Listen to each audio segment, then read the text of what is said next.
Hi friends, welcome to Vara village vlogs అండి. ఈరోజు నిమ్మకాయ పులిహోర చూద్దామండి. ఒక నిమ్మకాయ ఉంటే చాలండి మనకు ఈ పేస్ట్ నెల రోజులైనా నిలువ ఉంటుందండి. ముందుగా దీనికోసం కొబ్బరి అయితే దంచుకుంటున్నానండి.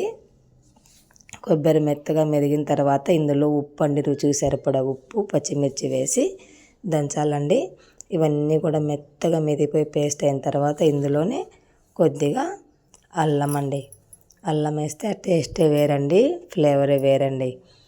అల్లం మెదిగినాక తెల్లవాయలండి, ఇవి కూడా వేసి మెత్తగా నూరుకోవాలండి. మీరు మిక్స్ అయినా పట్టుకోండి. ఇదంతా కూడా ఒక గిన్నెలోకి మెదిగిన తర్వాత గిన్నెలోకి తోడుకొని పక్కన పెట్టుకోవాలండి. పక్కన పెట్టుకున్న తర్వాత స్టవ్ వెలిగించి బాండి పెట్టి నూనె అయితే కొద్దిగా ఎక్కువనే పడుతుందండి. ఈ నూనె వేసిన తర్వాత ఇందులోకి ఆవాలండి, ఉద్దిబ్యాళ్ళు అండి, కొద్దిగా ఎక్కువ వేయండి. ఉద్దిబ్యాళ్ళు ఎక్కువ పడితేనే బాగుంటుందండి. ఇవి వేగిన తర్వాత ఇదిగోండి వేరుశనగలండి.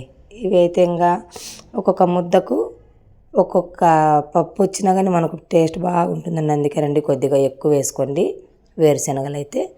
ఇవన్నీ దోరగా వేయించాలండి. లైట్గా వేస్తే బాగుండవండి, దోరగా వేయించితేనే బాగుంటాయి. ఇందులోకి 2 రెమ్మల కరివేపాకు, 2 ఎండుమిర్చి వేయండి. ముందుగా దంచుకుని పేస్ట్ వేసి బాగా కలబెట్టండి. వేయించాలండి. ఇదంతా పచ్చివాసన పోయే వరకు తక్కువ మంటల్లో పెట్టి వేయించండి. అంతేనండి. వేయించిన దాంట్లో ఆయిల్ తేలుతున్నప్పుడు కొద్దిగా పసుపు వేయండి. పసుపు ఎక్కువ వేస్తే మనకు కలర్ బాగా వస్తుంది. కలుపుకోవడానికి కూడా కొద్దిగా ఎక్కువగా కనిపిస్తుందండి, అన్నం ఎక్కువ కలుపుకోవచ్చు. ఇవన్నీ వేగిన తర్వాత పైకి నూనె తేలుతుంది కదండి, అలాంటప్పుడు ఈ నిమ్మకాయ పులుసు అండి, ముందే పిండి పెట్టుకుంటాం కదా, నిమ్మకాయ పులుసు కూడా ఒక నిమ్మకాయ వేసుకోండి. ఈ సైజు కంటే సరిపోతుందండి. మీరు ఎక్కువ చేసుకుంటే ఎక్కువ వేసుకోండి నిమ్మ పులుసు, అంతేనండి. మా ఛానల్ సబ్స్క్రైబ్ చేయండి, లైక్ చేయండి. ఉంటామండి.